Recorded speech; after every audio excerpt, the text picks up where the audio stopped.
जब तक हम लोग इस टारगेट बेस पर तैयारी नहीं करेंगे तब तक ये समझिएगा क्लास कर लेंगे, एक भागवत की तरीके से सुन लिया और रख दिया अपना नोट, फिर ना हमें आपसे मतलब ना आपको हमसे मतलब, यही रहता है।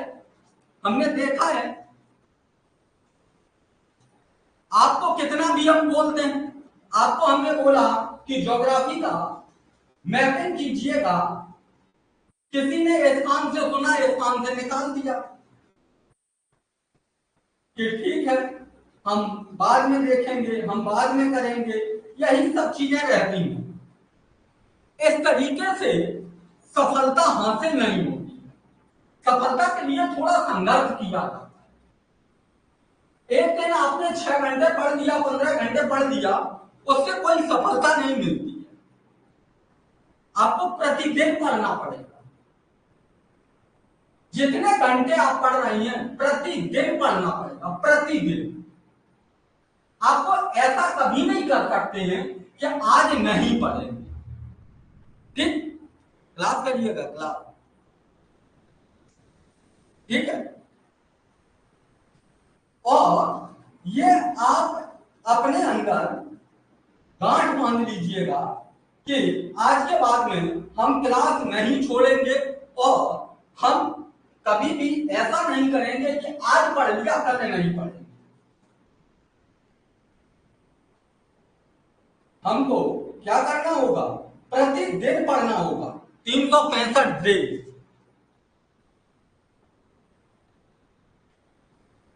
ठीक है, तो इसके लिए जो हमने काम दिया है वो काम करना पड़ेगा। भाई आपको बुरा लग रहा है, अच्छी बात है। बुराई 2 मिनट की, 2 दिन की, 2 महीने की, 4 महीने की, 2 साल की अच्छी है, लेकिन जब सिलेक्शन हो जाएगा तब आप कहेंगे कि हाँ वास्तव में किसी व्यक्ति से हमारी मुलाकात हुई थी या जिसके माध्यम से हम जिसके साथ हम जुड़े थे वो हमारे साथ में काम कर रहा था और उसी के संघर्ष की बदौलत हम यहां तक पहुंचे। अब पता लगे हमने आपको यहां पर चिल्ला दिया 8 घंटे, 2 घंटे, 3 घंटे, और आपने भी यहां सुन लिया, जिसके बाद में आपका और हमारा नाता खत्म।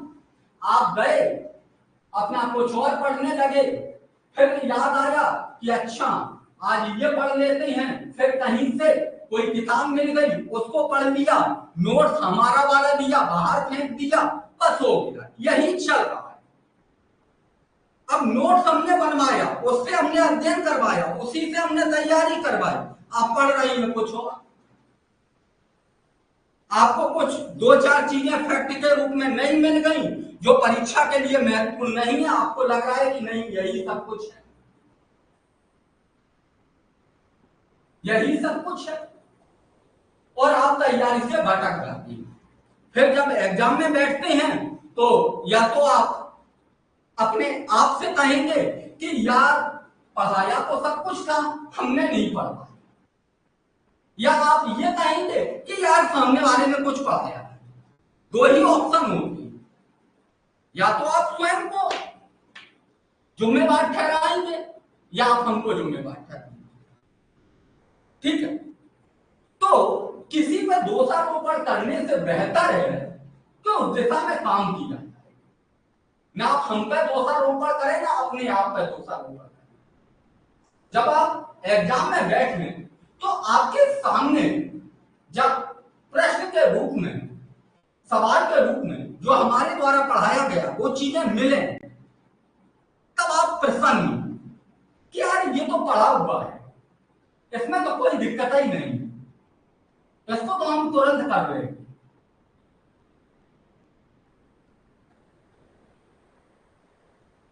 तब मजा है। ठीक है, और पता लगे कि हमने सब कुछ किया, आपने नोट संभाला आके कि देखते हैं इन्होंने पढ़ाया या नहीं पढ़ाया है, परीक्षा में पूछा गया है और नहीं पढ़ाया गया है, तो अभी हम इनको फोन लगाते हैं और इनसे कहते हैं कि आप ही ने कुछ नहीं पढ़ाया। ये होता है जनरली, हर बैच में हमने देखा है।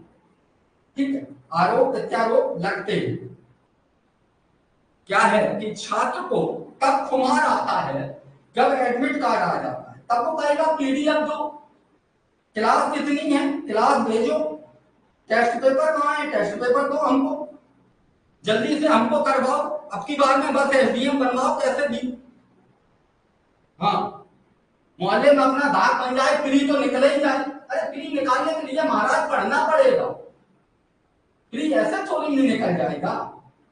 फ्री निकालने के लिए आपको जो नोट्स बनवाया है या जो नोट्स दिया है उसको पढ़ना पड़ेगा, ऐसे फ्री निकल जाएगा, ऐसा नहीं निकलेगा। जैसे आप सोचते हैं वैसे नहीं निकलेगा, आपको अपना सोचने का तरीका बदलना होगा। ठीक है, तो सोचने का तरीका बदलने से बेहतर है कि आप इधर उधर मत भटकिएगा। जो मटेरियल दिया गया है संस्थान के द्वारा, किसी भी फॉर्मेट में दिया गया हो, पीडीएफ के रूप में आपको नोट से लिखवाया गया हो, उस पर काम कीजिएगा, काम। ठीक है, और मुझे आसानी पूर्ण विश्वास है कि आप सभी लोग कार्य करेंगे, कार्य करेंगे, ये मुझे पूर्ण विश्वास है, क्योंकि आप लोग मेहनती लोग हैं, ये मुझे पता है, आप लोगों की क्षमता हमको पता है। ठीक है, तो चलिएगा इसी विश्वास के साथ में हम अपनी क्लास को आगे बढ़ाएं।